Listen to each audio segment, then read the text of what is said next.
L'Afrique a une dette cumulée de 800 milliards d'euros et une population à 70% jeune qui a à peu près moins de 35 ans. La France, à elle toute seule, elle a presque 2600 et quelques milliards d'euros de dettes. Sa population, la population française, elle fait, je crois, 66 millions d'habitants. On fait presque 5 fois cette population. La population française, elle est vieillissante. La population africaine, elle est jeune. Vous ne pouvez pas comparer le sous-sol africain au sous-sol français. Alors, vous pensez que qui a besoin de qui? Celui qui a plus de 2500 milliards d'euros de dettes, vous pensez qu'il peut aider celui qui a 800 milliards d'euros de dettes? Vous pensez que celui qui a un peuple qui en majorité a plus de 60 ans peut aider celui qui a un peuple qui en majorité a moins de 40 ans? Vous pensez que vous pouvez aujourd'hui aider un continent qui a un sous-sol aussi riche que ce que nous avons actuellement? Regardez le sous-sol sénégalais, regardez le sous-sol malien, regardez toute cette zone jusqu'au Niger, regardez ce qu'il y a comme richesse. La France se moque de qui? Respectons-nous. Et moi, je veux être clair, je ne suis pas anti-français. Je milite pour un partenariat et non un deal, parce que je ne suis pas un dealer. Et aujourd'hui, il faut qu'on se dise des vérités. Il est temps qu'on reparle et qu'on rediscute du franc CFA.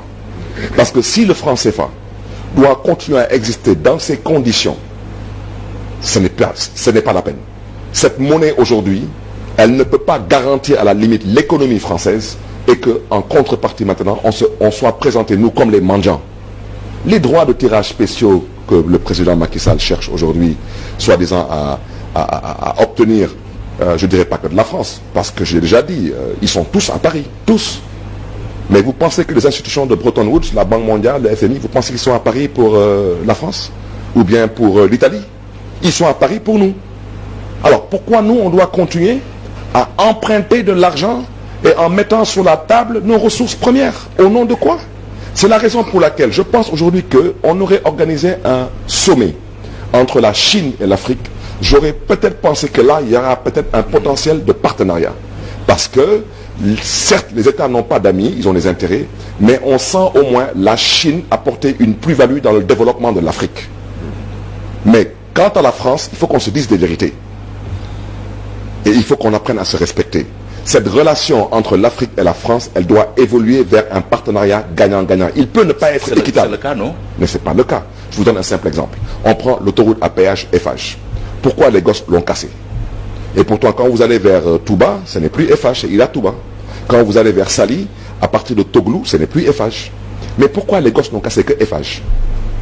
Comment vous pouvez prendre une autoroute qui a coûté plus de 360 milliards, sur lesquels les 330 milliards ont été apportés par l'État du Sénégal, donc par le contribuable sénégalais, sur fonds propres, à travers des prêts, et j'en passe. Et on arrive à un montage financier où Eiffage, qui n'a même pas apporté 15% du projet, se retrouve à exploiter pendant 30 ans à 100% l'autoroute à péage. On se moque de qui? Vous pensez qu'on a besoin de faire Harvard ou Stanford pour comprendre ce qui se passe? Apparemment, vous n'avez pas lu le communiqué de Benno Bokayakar hier ou de l'APR qui a salué le leadership du président Macky Sall à ce sommet-là. Il a été d'ailleurs le seul, à part le président de l'Union africaine, à prendre la parole.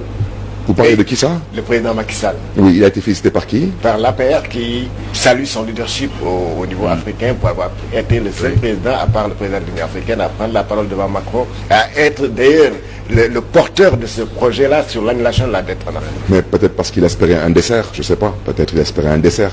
Comme il disait que les Français nous aimaient bien parce qu'ils nous donnaient des desserts. J'espère qu'on nous donnera un dessert là-bas. Adhérez-vous à ce combat pour l'annulation de la dette des pays africains? Vous pensez franchement que les Africains ont une dette envers l'Europe? Vous le croyez? Ah ben oui. Bon, si vous le dites, je vous le concède. Mais je peux vous garantir que de l'esclavage à nos jours, en passant par la colonisation, je pense que c'est l'Europe qui nous doit une dette. Et quand j'entends aujourd'hui parler d'immigration clandestine, j'ai très mal. C'est cette même Europe qui rentre dans nos eaux et de façon clandestine qui nous prend notre poisson. Et qui conduit à la mort de milliers de jeunes Sénégalais. Et ça a été dénoncé au Parlement européen par des députés comme Jean-Luc Mélenchon. Vous pensez que l'Afrique est endettée? Elle doit de l'argent à qui? L'Afrique a été pillée. L'Afrique a été humiliée. L'Afrique a besoin aujourd'hui de se réveiller. Il ne s'agit pas aujourd'hui d'être anti-européen, anti-français. Non, il s'agit de dire la vérité où elle doit être dite. Les Français ont le droit de penser qu'ils peuvent exploiter nos économies.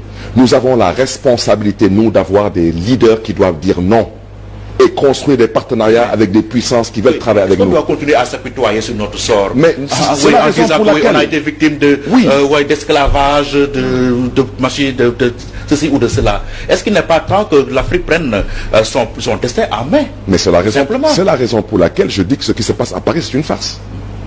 Pourquoi les Africains, avant d'aller à Paris, ne peuvent pas se concerter? Mais parce que d'abord, les 3/4 des dirigeants africains qui sont à Paris sont mal élus. Pourquoi aujourd'hui on ne conteste pas un partenariat avec la Chine ou avec les États-Unis? Mais parce qu'on ne sent pas cette oppression venant d'eux sur nous. Et la Chine qui n'est pas un modèle de démocratie aussi. Oui, mais je vais vous dire une petite chose aujourd'hui, Pierre. Vous pensez franchement que la démocratie, elle est adaptée à tous les peuples? Vous le croyez-vous? Vous pensez que la démocratie est adaptée à nous? Je vous donne un exemple. Dans une démocratie, les homosexuels ont des droits. Je suis un démocrate. Je ne suis pas d'accord pour l'homosexualité au Sénégal. Parce qu'on doit respecter nos valeurs et notre culture. Aujourd'hui, moi, je suis parti en Chine. J'ai vécu une bonne partie de ma vie aux États-Unis. J'ai découvert que la Chine était plus développée que les États-Unis. Parce que peut-être la Chine, c'est le communisme qui marche pour elle. Vous pensez que Kadhafi, quand il était au pouvoir, moi, j'ai beaucoup voyagé à travers. Je n'ai jamais rencontré dans ma vie de Libyens. Jamais. Même pas étudiants. Mais parce que sous Kadhafi, il y avait des conditions qui permettaient aux Libyens de vivre dans leur pays. C'était peut-être pas une démocratie, mais ils étaient à l'aise dans ce qu'ils étaient.